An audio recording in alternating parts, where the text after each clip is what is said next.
Exercise 1.2 question number 1। इसमें हमने prove करना है कि रियल ऑफ आयोटा जी जो है वो माइनस इमेजिनरी ऑफ जी के इक्वल होगा। अब पहले मैं थोड़ा सा ये जो लिखा हुआ है इसको बता दूं। ये थोड़ा मुश्किल लगता है बहुत आसान चीज़ कि अगर हमारे पास जी एक कॉम्प्लेक्स नंबर है जो कि x प्लस आयोटा वाई है, तो मैं यहाँ पे अगर रियल ऑफ z लिखूंगा तो इसका मतलब है मैं रियल पार्ट z का लिख रहा हूँ, वो x है। ये जो आपको इस तरह से नजर आ रहा है ये सिंपल इस तरह से है कि रियल ऑफ z का मतलब है x। इसी तरह से जो इमेजिनरी ऑफ z है वो आपके पास किसके इक्वल हो जाएगा, सिंपल y, यानी इमेजिनरी पार्ट। तो यहाँ पे ये कहा गया कि एक कॉम्प्लेक्स नंबर z है उसको आयोटा से मल्टीप्लाई कर दो, तो उसका आपने रियल पार्ट बताना है, वो इक्वल होना चाहिए z के इमेजिनरी पार्ट के।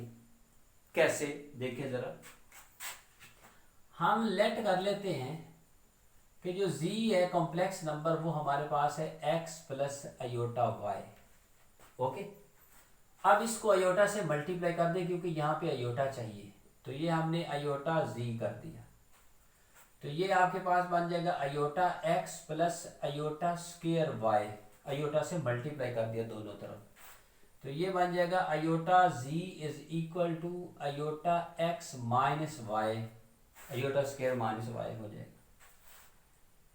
इसका अगर मैं रियल पार्ट लूं, real of iota z, real of iota z, तो जो आयोटा जिसके साथ होता है वो क्या होता है, इमेजिनरी पार्ट होता है। तो ये आपका रियल पार्ट क्या बन जाएगा, माइनस वाई। ये माइनस वाई इसका क्या बन जाएगा, रियल पार्ट बन जाएगा आयोटा जी का।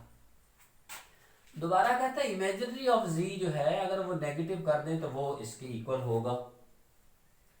तो अगर मैं देखूं तो ये जी है एक्स प्लस आयोटा वाई, अगर इसमें से मैं इमेजिनरी ऑफ जी लूं, imaginary of z, imaginary part of z जो है वो y के इक्वल है, ठीक है।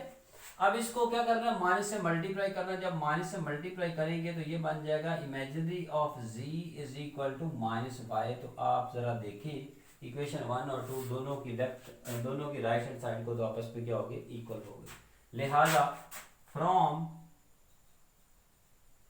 1 एंड 2 हम लिख सकते हैं कि जो रियल ऑफ आयोटा z है वो इक्वल है माइनस इमेजिनरी ऑफ z। तो इस तरह से ये आपका पहला जो है वो क्या हो जाएगा, प्रूफ हो जाएगा। अभी सेकंड देखिए, सेकंड भी इसी तरह से है। ये बस इससे बच्चे थोड़े से घबरा जाते हैं, ये इमेजिनरी और रियल ये पता नहीं क्या चीज आ गई है। ये वही जो बड़ी आसान है, इमेजिनरी पार्ट ऑफ z और रियल पार्ट ऑफ z बस। फिर देखिए कि हमारे पास z जो है वो हमारे पास है x plus iota y। Iota z चाहिए, आयोटा से मल्टीप्लाई कर दिया, ये iota x plus iota square y, ये आपके पास बन जाएगा iota z is equal to iota x minus y. इसका इमेजिनरी पार्ट लेना है जी, क्या लेना है, इमेजिनरी पार्ट। तो जल्दी में ये नहीं होता कि जो सेकंड होता है वो इमेजिनरी पार्ट बन जाता है, तो वाई को आप इमेजिनरी पार्ट कर, नहीं, जिसके साथ आयोटा होता है वो इमेजिनरी पार्ट होता है। तो इसका मतलब इसका मैं अगर इमेजिनरी पार्ट ऑफ आयोटा जी लूं तो मेरे पास होना चाहिए x, तो ये इक्वेशन 1 हो गई। रियल ऑफ जी ले ले 9, रियल ऑफ जी, ये z है, इसका रियल पार्ट क्या है x। तो इक्वेशन 2 और 1 से देखिए, from 1 and 2 imaginary of iota z is equal to real of z। तो ये आपका क्वेश्चन कंप्लीट हो गया।